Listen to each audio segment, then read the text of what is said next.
ta lọ́lọ́run àwọn Ìbàdàn Warlor ti jáde o nǹkan dé lórí ọ̀rọ̀ tí a ní Ọlọ́run àwọn Ìbàdàn Warlor wọ́n ti jáde o èmi ò máa fẹ́ ogun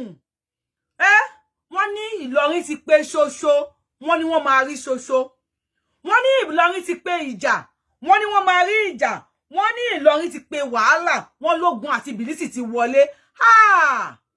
ní ilẹ̀ Yorùbá ṣé dandan ni ká jà ni ọlọ́ba wa bless Mohbad mo ìmọ́lẹ̀ ó ní lọ́kọ́ ni kó o pààyàn kó o tó kọrin ó ní lọ́kọ́ ni kó o pààyàn kó o tó níláárí ṣé dandan ni ká para wa ni ká tó lè bára wa gbé gẹ́gẹ́ bí ọmọ ìyá níjọ́ kìíní àná tí ọ̀rọ̀ Ọlọ́run ń bẹ̀rẹ̀ mò ń sọ fún yín wípé máa padà lẹ́yìn ṣùgbọ́n ẹ gbà mí gbọ́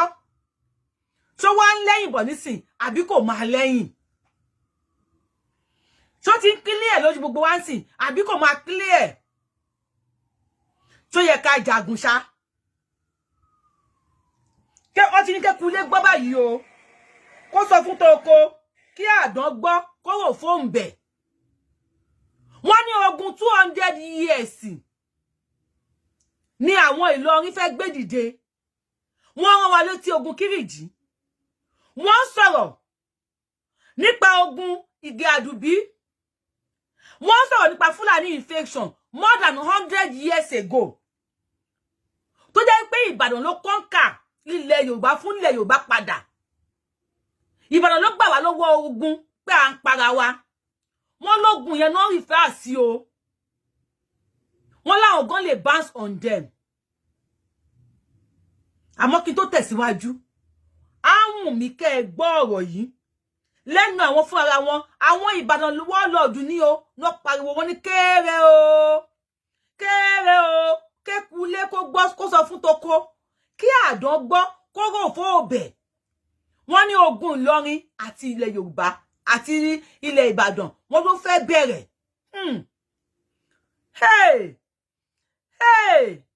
eléyìí o ṣògo orí íńtánẹ́ẹ̀tì o ogun Facebook kọ́ lélẹ́yìí o a ti ń pè lówó nísìn ó ti ń láàárọ̀ nínú ẹ bá mi gbọ́n tí wọ́n sọ.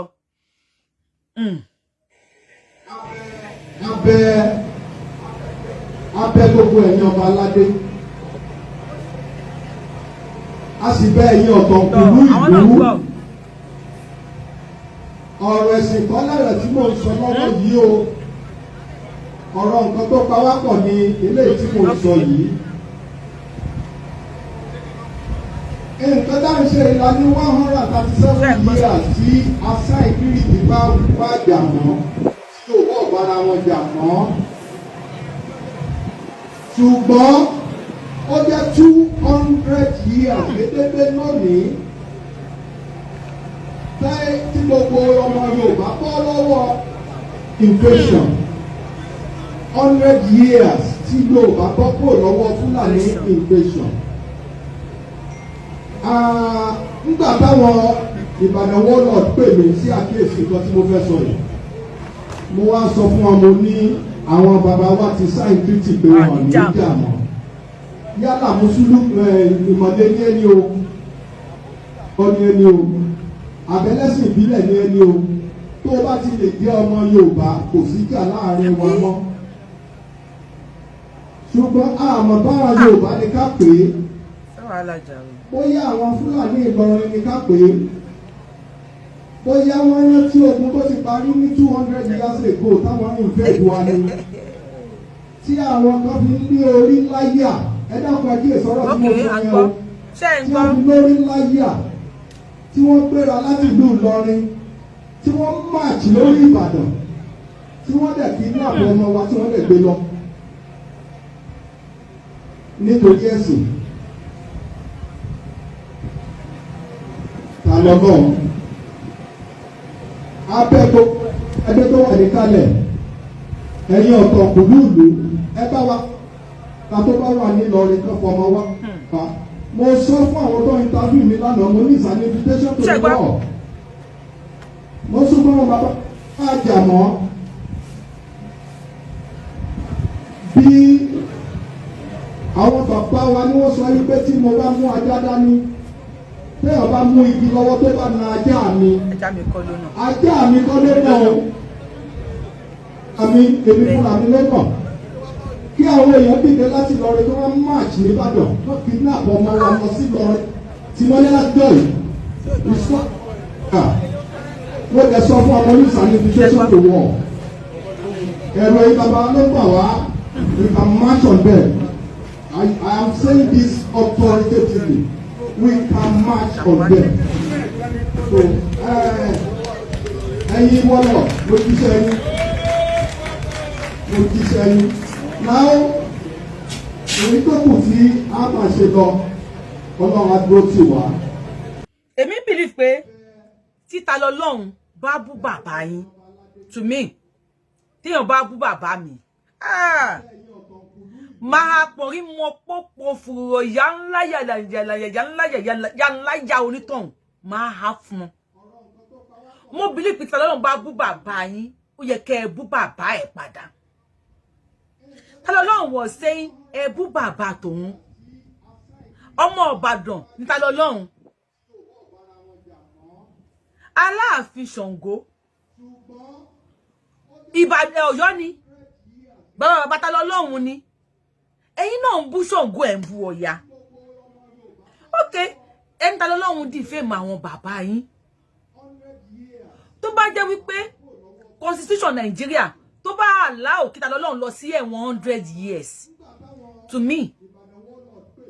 I will not be against constitution tó bá allow pé kí ta lọ́lọ́run lọ sí ẹ̀wọ̀n 100 years okay ẹ̀rọ lọ sẹ́wọ̀n kó lọ sí 100 years a million mile journey started with a step tó bá 100 years náà ló máa lò tó bá ti lo ọjọ́ kan kò 100 years mọ́ even tí constitution Nigeria bá gbà pé kẹ́ ẹ pa kẹ́ ẹ fẹ̀yìn ẹ̀ tí àgbá àbí kẹ́ ẹ bẹ́ orí ẹ̀ go ahead òfin lẹ́ ń tẹ̀lé go ahead and do it but eléyìí nísìn Ìbàdàn ọmọ agbọ́ sásámásá ọmọ agbọ́ yàyàmáyà Ìbàdàn ìlú Òjó ìlú Àjàyí ìlú Ògúnmọ́lá olókòtò kẹ̀rìkẹ̀rì lójú ogun Ìbàdàn ìbàdàn ìṣọ̀rẹ́ àìkógun jà ní ìjà àgbòrò làrùn Ìbàdàn fẹ́ràn ogun wọ́n fẹ́ràn wàhálà ṣùgbọ́n kí wọ́n tó jà wọ́n máa ní sùúrù mo bìlí pé sùúrù yẹn ni wọ́n ní ẹgbọ́n tí bàbá ìsọ ẹgbọ́n tó sọ wọ́n ní èyàn kí máa lájá kó lé ajá ẹ̀ lóko tí n bá mú ajá dání tó ṣe bí òwe ẹ̀yà àgbàlagbà o tí n bá mú ajá dání tí yàn bá ná ajá mi mọ́ mi lára ajá mi kọ́ ló nà èmi ló nà ńlẹ̀ Yorùbá ní tó máa fẹ́ bá wa wí ní kékeré a lọ sáàdì àwọn ìyá kan àwọn ìyàwó ò ní lè nà wá because ọmọ ṣọfẹ́ náà mi ni tọ́lọ́run bá ṣẹ̀ ẹjọ́ díẹ̀ náà wọ́n lé wá sórí ilé àwọn ẹ wá kidnap ọmọ àwọn ṣó wá jọ gàté kò jọ gàté ṣé kò fẹsẹ̀ méjì tí ó gàté Ọlọ́run bá wa kẹ́ ìmọ́lẹ̀ Mohbad rest well my dear ọmọ yẹn ti kọ àwọn orin kan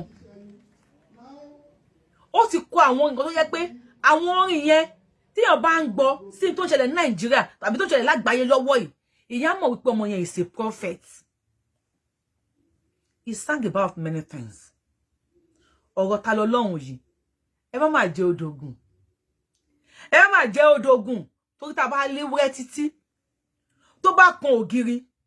ó máa yíjú padà ẹni kò lè sá ó ti sá ẹni kò ju tọwọ́ ẹ̀ lẹ̀ ó ti jùlẹ̀ ẹ tún wá continue èmi ọmọ tí mo lè sọ lórí ẹ̀ o